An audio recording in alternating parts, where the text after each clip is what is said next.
بسم اللہ الرحمن الرحیم۔ محترم سامعین، آج میں ایک انتہائی مختصر سے موضوع پر اور ایک انتہائی اہم موضوع پر چند گزارشات پیش کرنا چاہوں گا کہ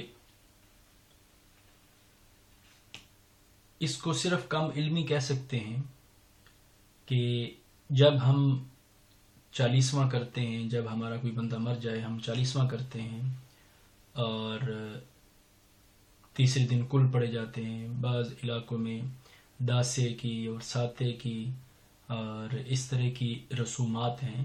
11ویں شریف ہے، اس طرح 40ویں کا ختم ہے۔ تو لوگ کہتے ہیں کہ کس صحابی نے یہ کیا ہے اور کہاں سے یہ شرعاً جائز ہے۔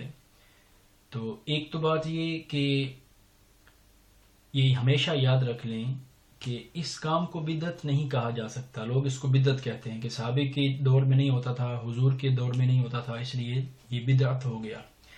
تو یاد رکھ لیں، بدعت کی تعریف یہ نہیں ہے کہ جو کام حضور کے زمانے میں نہیں ہوا اور اب ہو رہا ہے تو وہ بدعت ہے۔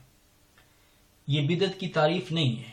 بدعت کی جو ریئل ڈیفینیشن ہے وہ یہ ہے کہ بدعت ایسے کام کو کہتے ہیں کہ جو غیر شرعی ہو اور آقا کریم علیہ السلام کی اس دور میں نہ ہوتا ہو تو وہ بدعت ہوتا ہے۔ یعنی دو شرطیں ہیں کہ ایک یہ کہ وہ ایسا نیا کام ہو جو حضور کے زمانے میں نہیں ہوتا تھا، حضور نے نہیں کیا، کسی صحابی نے نہیں کیا، ایک بات یہ، اور دوسرا یہ کہ اس کام کے بدعت ہونے کی دوسری شرط یہ ہے کہ وہ غیر شرعی ہونا چاہیے۔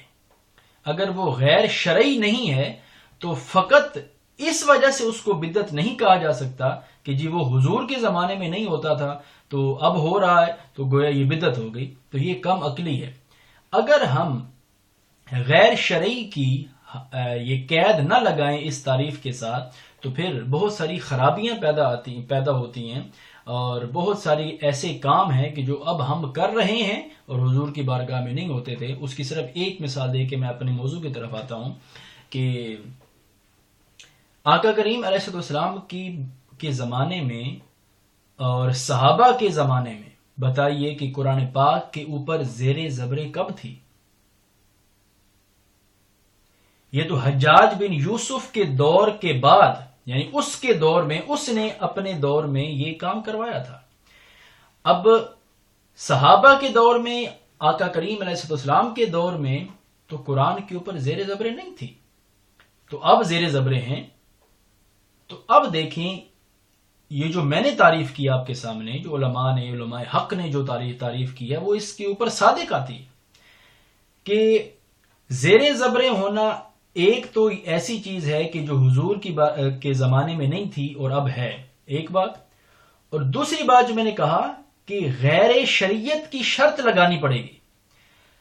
اب زیر زبر قرآن کے اوپر ہونا یہ کوئی غیر شرعی کام نہیں ہے، یہ شریعت کا مددگار کام ہے، اس کو غیر شرعی نہیں کہا جا سکتا۔ اگر یہ غیر شرعی ہے تو پھر ہم اپنے قرآنوں کو، قرآن پاک کے اندر سے ہمیں زیر زبر ختم کرنا پڑیں گے، تو یہ غیر شرعی نہیں ہے۔ تو ہمیشہ یاد رکھ لیجئے، اندھا دھند بدعت کی رٹ لگانا اور فتوے لگانا یہ کم علمی ہے، کم عقلی ہے، سمجھنا چاہیے۔